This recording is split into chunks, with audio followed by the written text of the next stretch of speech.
Climate is such a phenomena, the climate change, which is taken world aback. Just a couple of decades ago, people would deny it, that it's a false. But nature has proved that it's not false. It's real and it's here and it's going to stay. For 13, 14,000 years, the climate was somehow sustainable and had a pattern. And now it is defining because of the global warming. And obviously the use of fossil fuel and an energy that is increasing the carbon footprint is primarily responsible for that. Industrialization, if I'd say, during the past 2 centuries.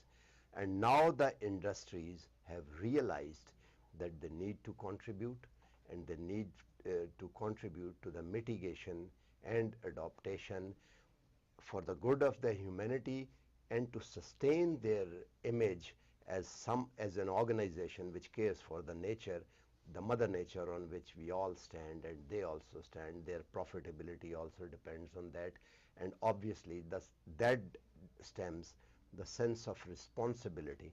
In Pakistan also, the corporations are coming forward. PepsiCo has recently started a project to help the government and other stakeholders to comply to the net zero emission towards and the sustaining carbon footprint commitments they had made to the international.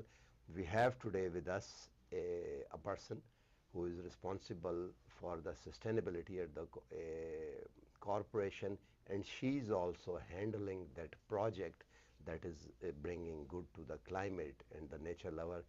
Sara, Naeem, very warm welcome. Say something I've just said and we'll rumble on as a basic premise. So thank you so much for letting me have this conversation with you. I'm extremely proud to work for a company that really puts sustainability at the heart of its business decision making. It's not just a good to have anymore for us.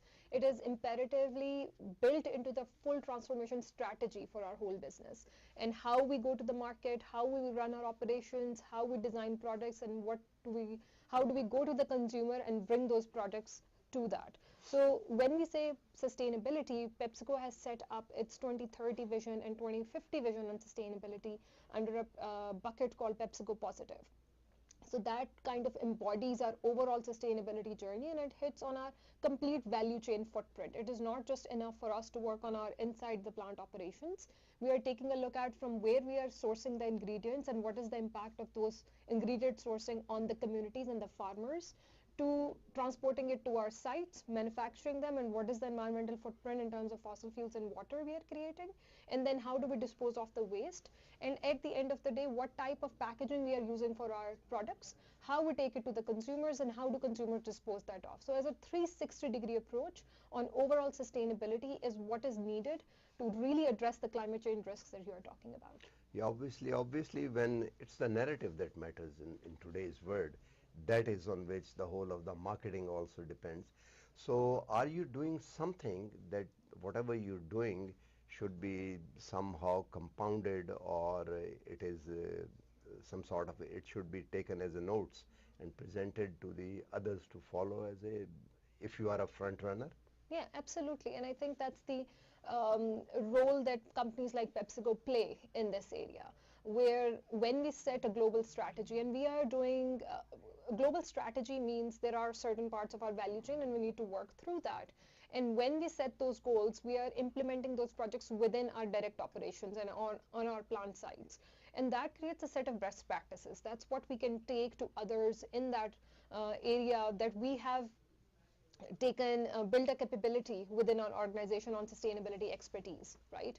And they implement those projects, and that can set up a whole best practices implementation, and that's where some of the policy paperwork that we are doing and presenting the policy papers and going to the governments and doing advocacy work comes in. The other thing that companies like PepsiCo are really good at doing is creating a demand for sustainable solutions. Right. So when we say we want to source renewable electricity 100% by 2030, we are setting up that demand in that local market, so that new solar panels, wind farms, and others can come up and we can source. Not only we say that, we ask all of our value chain partners to do that, our bottlers, our farmers, our packaging suppliers. When we ask them to also decarbonize with us and get to 100% renewable electricity, we're setting up that demand for sustainable products. And at the last, we are doing pilots for technologies that are expensive to do, for practices that are difficult to change, like agriculture practices. So when PepsiCo goes ahead and does a pilot with certain farmers in a certain area on potato growing and how to change those practices to regenerative farming and drip irrigation, that provides sort of a security to the farmer that there is some expertise and they can work through that. That sets pilot cases for everyone else to follow as well. So that's the role that I see PepsiCo playing. You know, if you're riding a bike, it's easy to put a brake and turn its direction. But if you're riding a car, it becomes difficult. But if you're riding a truck, which is laden with the tons of 2 metric ton of a 3 metric ton, it becomes very difficult to kill that inertia and then slowly turn. Industry is example of that trucking, I would say. Yeah. How big the inertia of the past is, and what do you think to turn it? So what are the challenges? I would rather say it's more of a freight train. It's a freight train, yeah. It's a freight train because it's and a single locomotive. Exactly. So it's just like really, really hard to make that change. But I think as humanity, we are good at creating change. It has taken multiple decades of innovation for us to get here, right? So the diesel engines and the coal power plants, they have fueled the industrial revolution, and there are a lot of benefits to be had. But it took years of investments for us to get there. Now to change direction is very hard, but it is needed. So we have to come up with solutions. One of the main things is when new investments are happening, making sure that those new investments are in sustainable investments. So when governments are making investments in the grids, it shouldn't be coal power, it should be renewable electricity. Same goes for PepsiCo. When we make sure that any new investment on growth that we are making, we evaluate that capital expenditure for sustainability and make sure all of the environmental footprint and water recycling equipment and all of the new technologies that we know of are already built into it. So that's one. Address new growth and innovation and start from sustainability at the core of it. And the next is to reduce the previous footprint. And that's where a lot of technologies need to come in, and innovation needs to come in to not only be available as a sustainable product, but also to be able to drive the cost impact of that. So an example of that could be PepsiCo moving to recycled PET. We have plastic bottles in the environment and they have a carbon footprint associated with it. It is much lower than aluminum and glass, so it is more, from a carbon standpoint, is a more friendly product. But to even drive that further, we are looking at recycled materials being consumed in our PET bottles.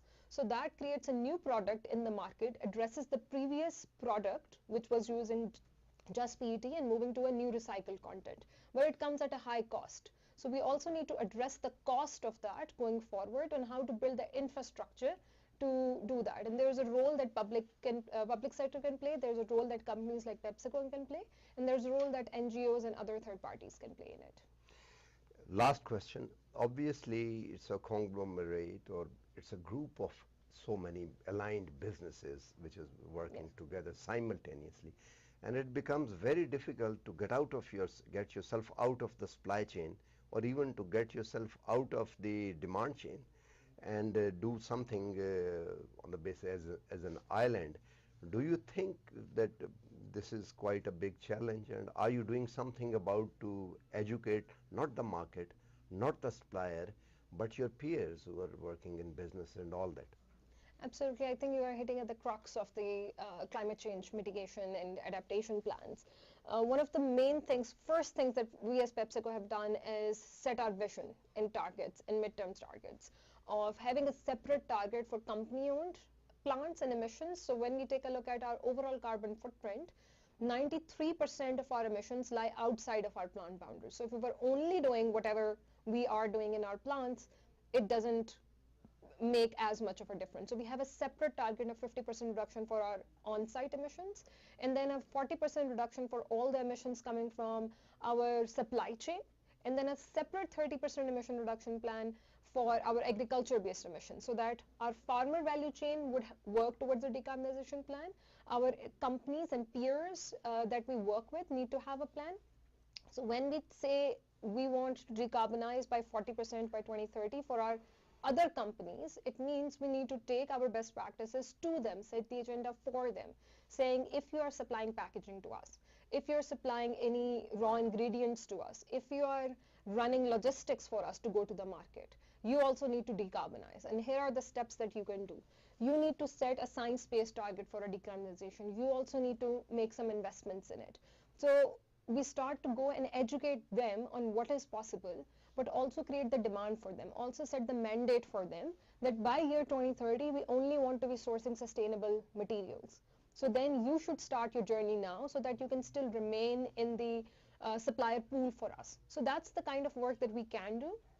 And last but not the least is public sector, on how do we take that, and that's where forums like STPI and this conference really help us to take the expertise that we have and really start a policy dialogue on what would further um, accelerate our climate mitigation journey as well as our climate adaptation journey, so that we can all come together on a multi-sector private partnerships and public partnerships to decarbonize and then to accelerate the journey that we have.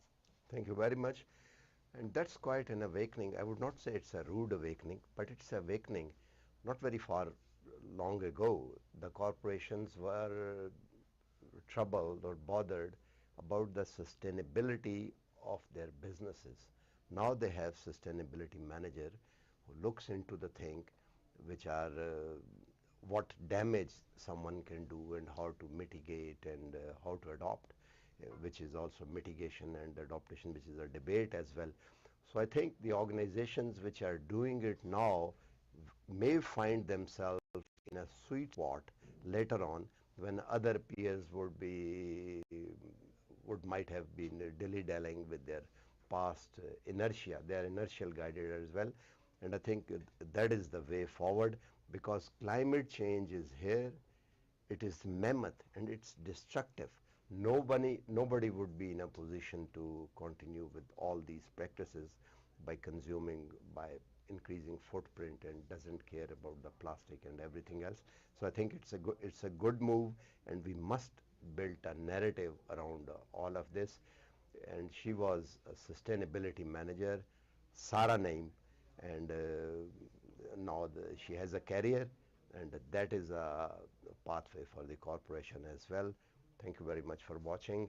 I am Tahir Dinsha, bringing this program to you on the margins of the 28th Sustainable Development Conference, which is running today on its second day in Allama Iqbal Open University in Islamabad. Come visit the premises. It's a beautiful campus as well. Bye for now. Thank you. Surely. Thank you. Parle